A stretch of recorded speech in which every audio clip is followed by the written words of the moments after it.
We are Team Interplanetar, an undergraduate student team from Bangladesh University of Engineering and Technology. We proudly present our new rover, Renaissance, for University Rover Challenge 2022. This year, we made a completely new rover from scratch. We used a 4-wheel rocker suspension with bar differential, which is more lightweight than the 6-wheel mechanism. The bar differential keeps the rover body balanced at an average angle between the two rocker suspension. This minimizes the jerking of the body and protects the electrical components inside. Our rover easily traverses over extreme rocky terrain, climbs steep slopes, withstand vertical drops, and drive over sand dunes. Hub motor-driven wheels was one of the best innovations this year. Planetary gear motor inside the wheel remained protected while delivering high torque for traveling extreme terrain. Modular design allows for ease of assembly and disassembly of wheel, motor, suspension. So, if any part is damaged, we can replace them easily. We use 12 mm tube and 2 mm MS sheet for our rover body. All the parts are made with laser cut and electric welding. For this design, we get enough space for our electric part, especially the body is fully detachable from suspension, wheel and science tool. We have developed a brand new 6 GB of freedom rover arm, upgrading the design completely from last year. Up until now, we have implemented 5 GB of freedom, which is enough to complete all kinds of URC tasks. We have achieved the best rotation using a DC motor in an epicyclic gear system. The shoulder joint consists of a stepper motor with planetary gearbox with a chain sprocket having a total of 1:192 torque increment to lift 5 kg easily. The elbow joint works using a linear actuator. The pitch motion is done by 3D printed spur gear with 1:2 ratio, whereas the roll motion is attained by a DC motor connected to the gripper. We built a completely new end effector based on the tasks of URC and the experience we gathered from PVC competitions. With our new 2-claw gripper system, we maximize the usage of space by using one left hand and right hand lead screw motor which drives the claws. By achieving proper gripping force, our end effector can turn on off, flip a switch, open and close a drawer, a 5 cm diameter handle and push a catch box into the drawer.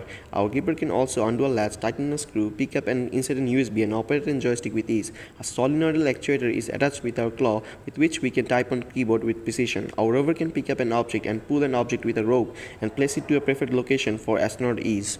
We have implemented a ROS-connected custom user interface for both the rover arm and the science test, allowing our operators to efficiently control the rover in any situation. The electronic system of the rover is divided into 4 separate parts to keep modularity and upgrade one easily. An industry standard kill switch is implemented and overcurrent protection is enabled in power distribution board. High current H-bridge motor driver is used for each wheel. This year we have redesigned ARM control circuit board and science equipment board and manufactured all printed circuit boards. The ARM control board consists of multiple drivers and encoders for accurate ARM movement. This allows option for autonomous ARM control and inverse kinematics. This year, we have set up a 2.4 GHz communication link between rover and base station using 2 rocket M2s. The base station uses a 15 dBi 120-degree sector antenna, while a 13 dBi omnidirectional antenna is mounted on the rover. Wide spatial coverage of base antenna and high gain of rover omni antenna ensures non-line of sight communication for a wider area and distance of more than 1 km from base station. Real-sense depth camera is used for obstacle avoidance and air tag detection during autonomous navigation. The depth zone processes 3D point cloud data from camera, fuses it with GPS and IMU data for weapon navigation. Using point cloud data from depth camera, a 3D map of surrounding environment is generated. This is then used to generate a 2D grid map where obstacles get marked with black blocks.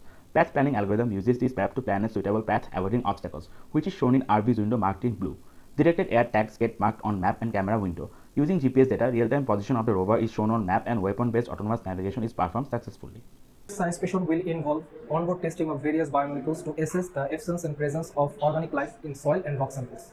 We are going to test for protein using Bradford assay and BUET reagent, lipid using Sudan 3 reagent and respective test for calcium carbonate carbohydrates, and nucleic acids with fluorescence imaging.